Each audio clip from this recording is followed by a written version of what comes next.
Monsieur le conseiller fédéral, monsieur le conseiller d'État, messieurs les directeurs, mesdames, messieurs, bonjour. Bienvenue à cette conférence de presse sur la séance du Conseil fédéral qui s'est déroulée ce matin.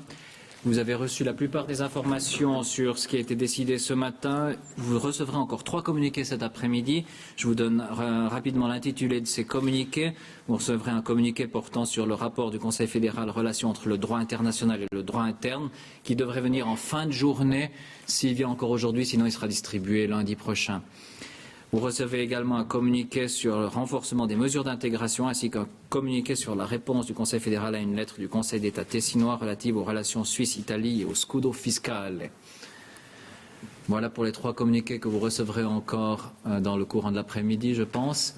Est-ce que vous avez des questions sur la séance du Conseil fédéral qui s'est déroulée ce matin avant que je passe au thème du jour et que je vous donne quelques indications encore à ce sujet? Monsieur Krauthammer. Herr Bundesrat, wurde heute wieder etwas besprochen in Bezug auf die Finanzmarktstrategie des Bundesrates? Non, ce n'était pas du tout un thème aujourd'hui. Il n'y a eu aucune discussion à ce sujet-là. Y a-t-il d'autres questions? Excusez-moi, je n'avais pas vu que la question était adressée directement. Monsieur Ramsayer.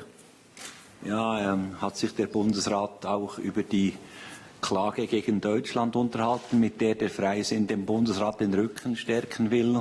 Und wenn ja oder nein, fühlen Sie Ihren Rücken schon wesentlich gestärkt durch diese Klage, Herr Bundesrat? Je voulais répondre, sinon c'était absolument. Ja. Die Frage wird ja dann auch in der Fragestunde nächsten Montag gestellt und beantwortet. Ich will das nicht vorwegnehmen, aber also auf jeden Fall bereitet der Bundesrat inhaltlich keine solche Klage vor. D'autres questions sur la séance de ce matin? Si ce n'est pas le cas, nous allons passer. Ah, pardon. Herr Bundesrat, was halten Sie von der PUK oder der Forderung nach einer PUK und der Verunmöglichung nun durch das Ständeratsbüro oder besser gesagt der Sistierung? Wir schauen dem Ringen innerhalb des Parlaments zu, welches Instrument es schlussendlich beschließen wird, um hier möglichst große Klarheit zu haben. Das Ziel, Klarheit zu haben, unterstützt der Bundesrat. Welches Mittel das Parlament dann schlussendlich ergreifen wird, da wollen wir uns nicht einmischen. Monsieur Kliva. Oui, j'ai une question concernant le dossier libyen. La demande, enfin non, l'annonce d'un boycott, est-ce qu'elle inquiète le ministre de l'Énergie en matière d'approvisionnement pétrolier? Est-ce que vous voulez dire quelque chose sur ce sujet? Nein. Vous livre la réponse habituelle sur ce type de dossier. Was ist die habituelle? Sagen Sie nochmal. Wie ist die habituelle Antwort? La réponse habituelle est que aujourd'hui, il y a eu une simple information sur ce sujet et qu'il n'y a pas de prise de position du Conseil fédéral à ce sujet. Je précise quand même à ce propos qu'on a parlé beaucoup hier et aujourd'hui d'une prise de position de la Ligue arabe dans ce domaine-là. Une telle prise de position ne nous est pas connue, ne nous a pas été communiquée. Nous ne pouvons donc pas communiquer quelque chose que nous ne savons même pas si elle existe. Voilà quelle est la prise de position habituelle. Genau das wollte ich auch gerade sagen. Y a-t-il d'autres questions? Ça n'est plus le cas cette fois. Donc nous allons passer au thème du jour. Le Conseil fédéral ouvre la voie à l'assainissement énergétique et écologique du parc immobilier.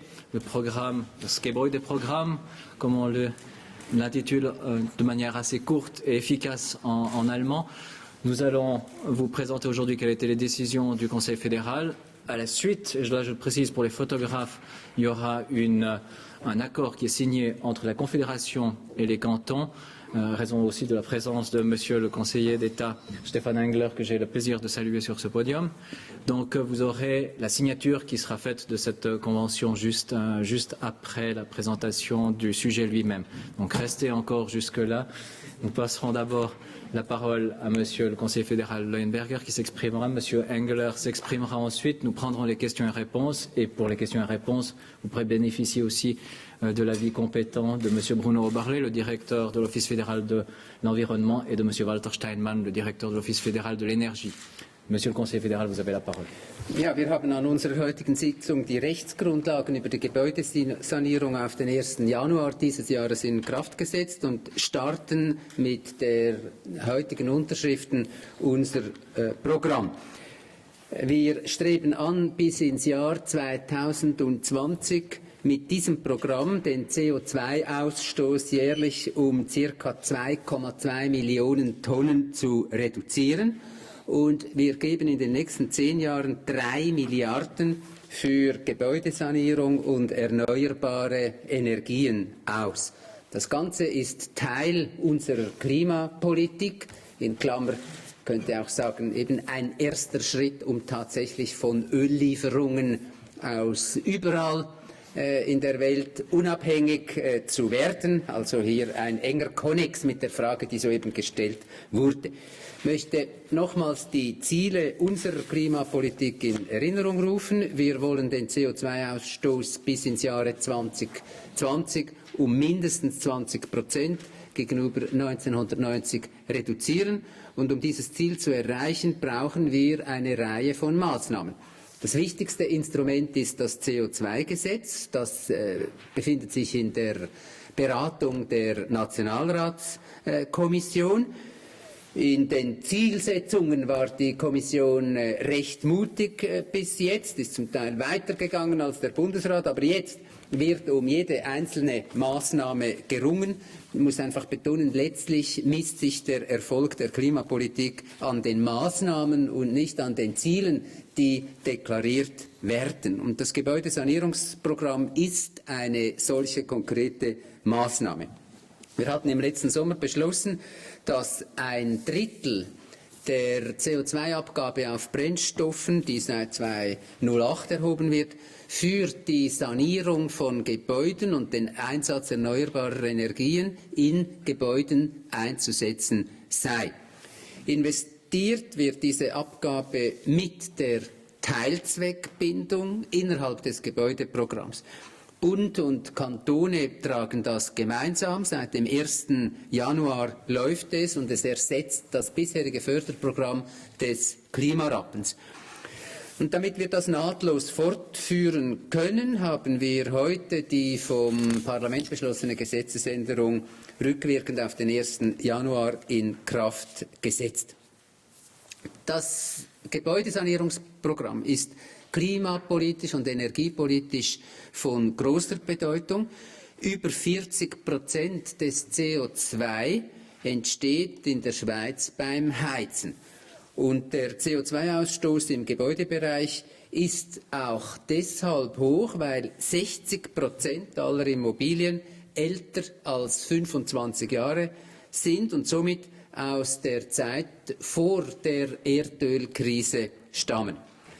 In einem durchschnittlichen Einfamilienhaus aus den 70er Jahren können mit Sanierungsmaßnahmen und mit dem Wechsel auf erneuerbare Energien durchschnittlich 2 Tonnen CO2 pro Jahr eingespart werden. Sie sehen daran, dass das um sehr große Summen geht. Und das entspricht etwa 1/3 der jährlichen CO2-Emissionen einer Schweizerin oder eines Schweizers.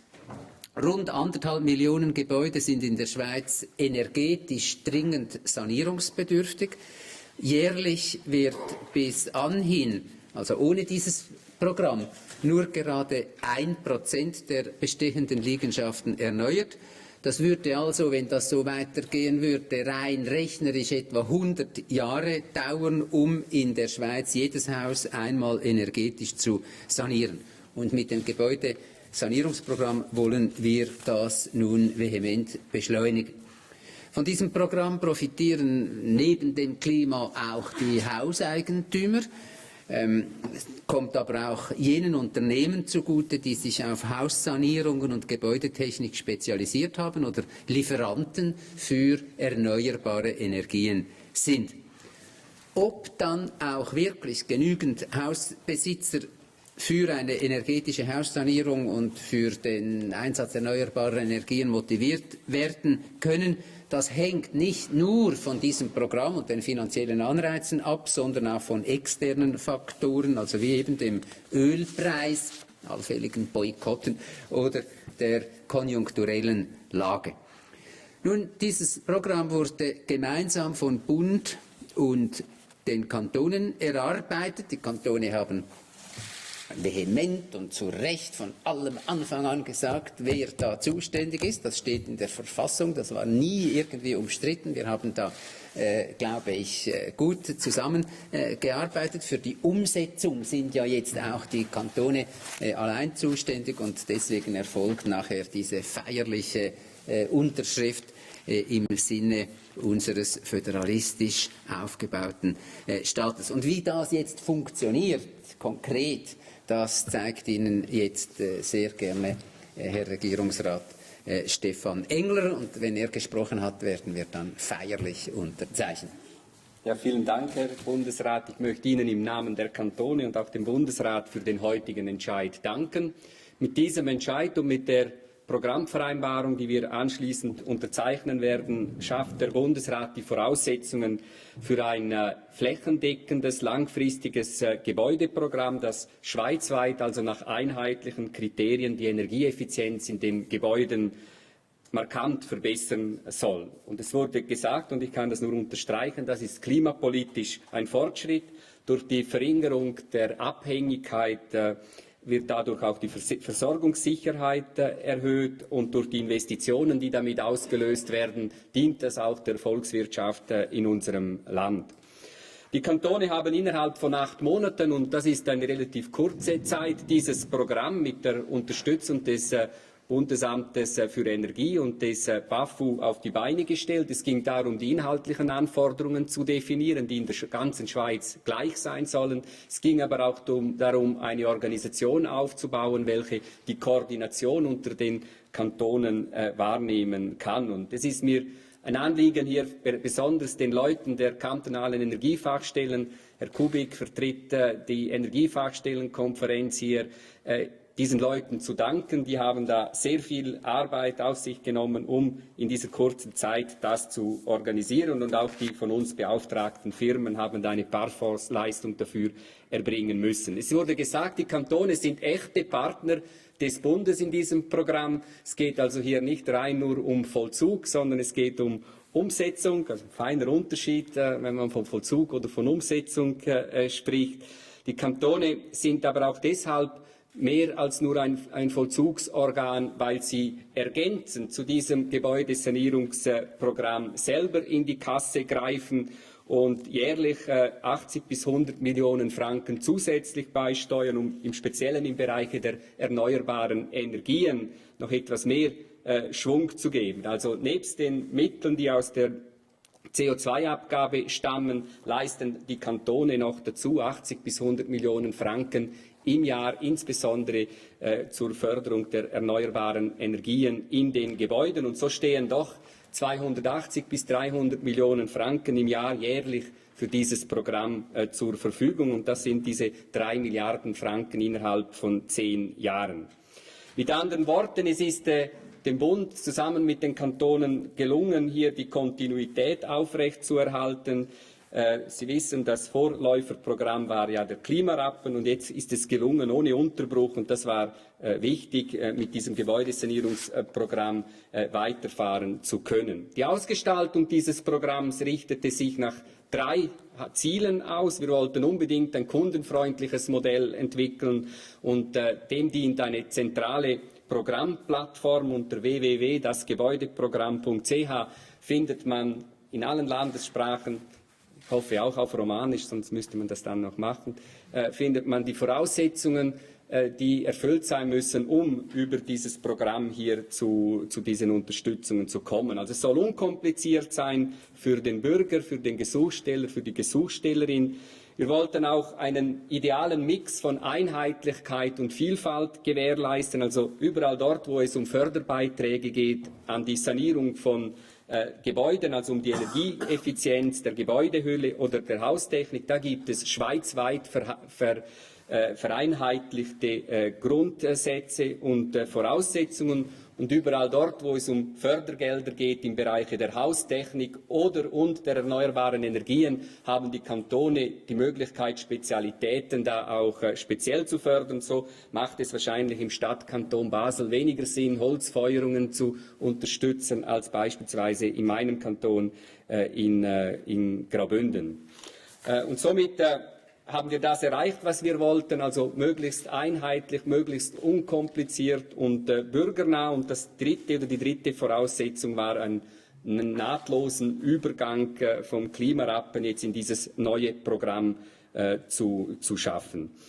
Ich kann Ihnen von den ersten Erfolgen des Programms bereits berichten. Das Programm wurde ja offiziell auf den 1. Januar gestartet. Mit dem heutigen Tag besitzen wir auch die Möglichkeiten, Geld diesen Gesuchstellern auszurichten. Ich kann Ihnen sagen, dass innerhalb von 2 Monaten rund 5.200 Fördergesuche eingegangen sind. Also das ist deutlich mehr, als was wir da auch in der Medienmitteilung selber angenommen haben. Von diesen 5.200 Fördergesuchen entfallen 2.700 auf den Teil Energieeffizienz, auf die Gebäudehülle und 2.500 auf den Teil der erneuerbaren Energien. Wir werden sehen, ob dieser Starteffekt da sich so anhält, ob dieser Trend sich so anhält, aber ich gehe heute davon aus, dass wir deutlich über 10.000 Gesuche in diesem Jahr bearbeiten werden können. Wir werden die Entwicklung des Programms ohnehin laufend überprüfen müssen, und Entwicklung bedeutet auch die Wirkung des Programms überprüfen müssen, ob wir die gesteckten Ziele da auch in der Lage sind zu erreichen. Wie wickelt sich das Programm ab? Ganz kurz, es wickelt sich auf 4 Ebenen ab, auf der Grundlage der Programmvereinbarung, die wir mit dem Bund abschließen dürfen. Heute gehen die Gesuche bei den Kantonen ein. Die Gesuche werden dann entweder direkt in den kantonalen Energiefachstellen beurteilt oder werden von einem regionalen Bearbeitungszentrum bearbeitet. 13 Kantone haben sich sogar entschlossen, also in einem gemeinsamen regionalen Bearbeitungszentrum diese Gesuche zu beurteilen. Andere Kantone versuchen das mit der eigenen Organisation oder haben sich zu zweit oder zu dritt zusammengeschlossen. Für die Koordination schweizweit haben wir einen Drittauftrag erteilt, einem nationalen Dienstleistungszentrum. Dieses hat die Verantwortung der Aufsicht, hat die Verantwortung auch des Finanzmanagements. Also es geht darum, da die entsprechenden Mittel auch verfügbar zu machen. Es geht auch darum, zu überwachen, ob diese kantonalen oder regionalen Bearbeitungszentren nach den gleichen Grundsätzen agieren. Diese nationale Dienstleistungszentrale selber wird dann von einem strategischen Gremium begleitet. In diesem strategischen Gremium hat Herr Ständerat Pankratz Freitag den Vorsitz. Das sind Kollegen von mir, Energiedirektoren drin und auch Leute der Energiefachstellenkonferenz, die also laufend die Arbeit dieser nationalen Dienstleistungszentrale begleiten und unterstützen. Und die 4. Ebene, es gibt da noch eine 4. Ebene obendrauf, da sind Bund und Kantone als Partner dieser Organisation eingebunden, auch mit der Aufgabe, laufend die Wirkungserreichung zu überprüfen und miteinander auch allfällige Anpassungen dann an die Programmvereinbarung vorzunehmen, wenn das notwendig sein sollte. Zu diesem Gebäudesanierungsprogramm Schweiz vielleicht noch 2 Ergänzungen. Die Kantone haben bekanntlich, das war im letzten August, den Gebäudeenergieausweis der Kantone, abgekürzt GEAK, kreiert. Dieser Gebäudeenergieausweis der Kantone wurde bereits über 15.000 Mal ausgestellt in diesem knappen halben Jahr. Die Kantone haben 1.100 Experten geschult und ausgebildet, schweizweit, die in der Lage sein müssen, einen solchen Gebäudeenergieausweis überhaupt ausstellen zu können. Und der Zusammenhang zum Sanierungsprogramm besteht dort, dass diese Leute auch in der Lage sein sollten, die Hauseigentümer zu beraten, welche Maßnahmen machen wo Sinn, um höchstmögliche Wirkung zu erzielen. Und wir versprechen uns also auch von dieser Kombination da durchaus etwas für das Programm. Also Und seitens der Kantone möchte ich mich beim Bund, beim Bundesamt für Energie, beim BAFU dafür bedanken, dass wir doch in sportlicher Zeit, also wenn man bedenkt, dass im April des letzten Jahres die Mittel zur Verfügung gestellt wurden über die Teilzweckbindung der CO2-Abgabe, innerhalb von 8 Monaten ein Programm organisiert werden konnte, das seit dem 1. Januar jetzt auch greift, so können wir uns da auch etwas auf die Schultern klopfen, also haben da für einmal auch etwas Gutes gemacht. Wieso sagen Sie für einmal? Merci, Monsieur le Conseiller d'État. Je vois que les télévisions et les photographes sont prêts. Je propose qu'on passe d'abord peut-être à la signature de la convention, puis on prendra les questions par la suite, si ça vous convient. Da muss ich jetzt wieder weg. Nein, Sie dürfen bleiben.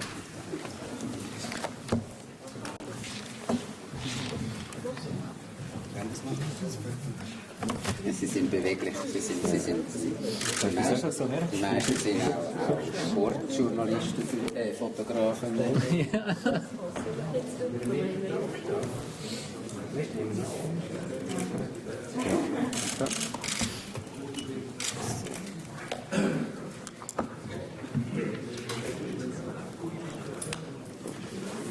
Das ist nicht recht, dass du da musst. Dreimal. Ja. Das nehmen wir. Jetzt müsst ihr eigentlich noch aufstehen. Ja. Merci. Handshake. Danke schön. Bitte dir auch. Vielen Dank. So, genug der Feier. Merci. Voilà, c'est vous qui avez la parole. Maintenant, pour en passer aux questions sur ce sujet. Qui souhaite poser une première question? Je vous remercie peut-être de préciser à qui vous adressez la question, comme nous avons plusieurs intervenants. Madame Imzand. Je ne sais pas qui veut répondre, mais j'aimerais savoir comment sera défini le montant des subventions. Est-ce que ce sera un pourcentage des travaux?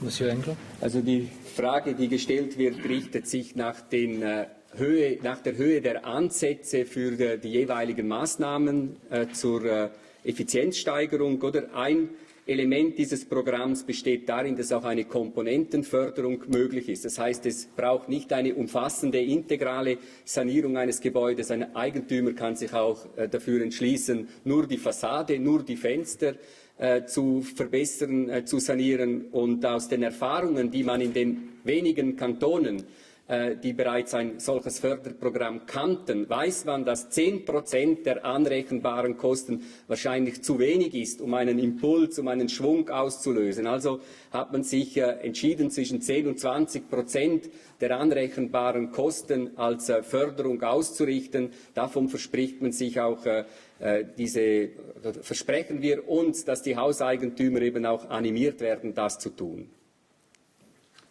Merci. Prochaine question. Qui souhaite intervenir? Plus personne? Si, Monsieur Jeanneret. Est-ce que vous pensez que l'intégralité des sommes disponibles de 100 millions sera épuisée chaque année ou est-ce qu'il y aura des soldes inutilisés? Also so wie es aussieht, auf jeden Fall, weil sehr viel mehr Anmeldungen gekommen sind, als wir erwartet haben. Und mit fortschreitendem Programm wird die Sache auch bekannt.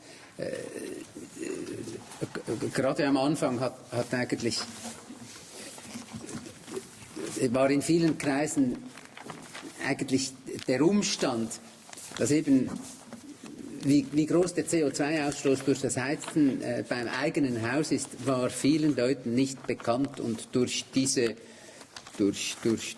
Beiträge und durch dieses laufende Programm wird das immer bekannter und sehr viele werden dazu animiert. Vor allem auch diejenigen, die dann hören, dass dass andere, die das schon früher gemacht haben, effektive Ersparnisse erzielen konnten durch die Verteuerung des Heizöls. Also da sind wir eigentlich sicher, dass das aufgebraucht wird. Merci. Prochaine question, Monsieur Gobet. Est-ce que vous n'y voyez pas quand même un problème social d'une certaine manière, puisqu'originellement cet argent devait revenir partagé sur l'ensemble de la population. Là, il va servir d'une certaine manière à revaloriser le bien des propriétaires. Also da denke ich jetzt halt als Energie- und als Umweltminister, oder? Und finde, durch dieses Programm haben wir einen doppelten Effekt. Einerseits haben wir die CO2-Abgabe, die als solche schon ein Anreiz darstellt, CO2-produzierende Materialien zu vermeiden, Öl zum Beispiel. Und auf der anderen Seite mit dem Ertrag investieren wir in einer doppelten Weise in die Reduktion. Und das ist energiepolitisch und klimapolitisch ist das eine Win-Win-Situation. Nun kann man hier Zielkonflikte sehen, zum Beispiel sagen, ja, ist es finanzpolitisch vollkommen richtig, ist es so, dass letztlich Gebäudeeigentümer langfristig durch diesen Beitrag eine Wertvermehrung erhalten. Das interessiert mich jetzt im Ausmaße, wo es zutrifft, als Energie- und als Klimaminister nicht. Wir haben im Bundesrat diese Zielkonflikte diskutiert und sind zur Auffassung gelangt, es ist jetzt eben wichtiger, einen Beitrag an die Klimapolitik und an die Unabhängigkeit auch von den Erdölbezügen zu leisten. Wenn Sie mich fragen, ich bin ein Anhänger einer Förderabgabe, oder? Das ist jetzt da nur etwa, ich weiß nicht wie viel Prozent, ein Drittel ungefähr der CO2-Abgabe. Wenn Sie mich fragen, ich wäre für 100% investieren, wieder in CO2-reduzierende Maßnahmen, aber das geht ja verfassungsrechtlich nicht, weil es dann eine Förderabgabe ist. Prochaine question. Qui souhaite prendre la parole? Il semble qu'on a eu répondu à peu près à toutes les questions. Donc je vous remercie, vous souhaite une excellente après-midi. Merci.